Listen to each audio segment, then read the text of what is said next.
recalling Ted Bundy's execution, 30 years later. Why is he smiling at us?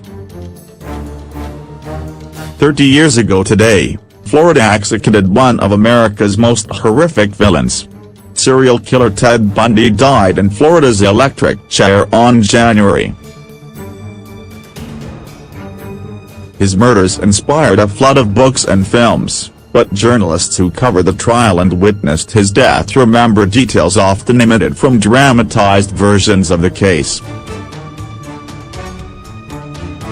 Former Fox 13 primary anchor John Wilson was one of two Tampa Bay area journalists assigned to witness Bundy's execution at Florida State Prison near Stark. The other was former Clearwater Sun reporter Tony Panicshaw. Both had extensively covered the case. They now work together at Wilson Media, and are currently working on a new Bundy documentary. They say he did not appear to be in a state of panic or stress as he approached the electric chair and was strapped in by staff. "I don't remember any moment like this in my life," Wilson said. "This was a serial killer in front of you unlike any we've known in our time." His demeanor was puzzling to all of us, and I'm sure what was going through everybody's head in there was, why is he smiling at us? The best way I could describe his demeanor in the room was almost like a performer on closing night, Panicshaw noted. Bob Dickel was the state attorney who prosecuted Ted Bundy.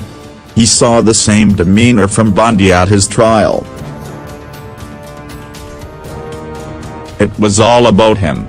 He wanted as much attention as he could possibly have, Dickel said. He wasn't right, but he wasn't mentally ill. He knew the difference between right and wrong. He just didn't care. Bundy's trail of murder led from the West Coast to North Florida in 1978. He attacked 4 young women in a Florida State University sorority house, killing 2 from street. Petersburg, Margaret Bowman and Lisa Levy. Students Kathy Kleiner and Karen Chandler survived the attack.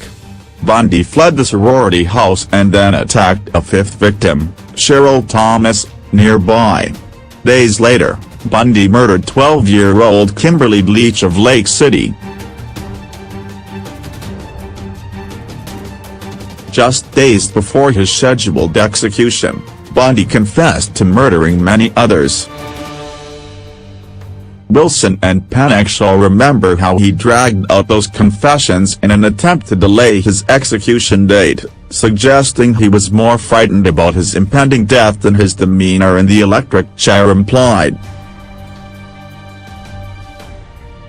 They also remember the public celebrations outside the death chamber and an atmosphere they likened to a circus, which stood in stark contrast to the somber mood within the witness room.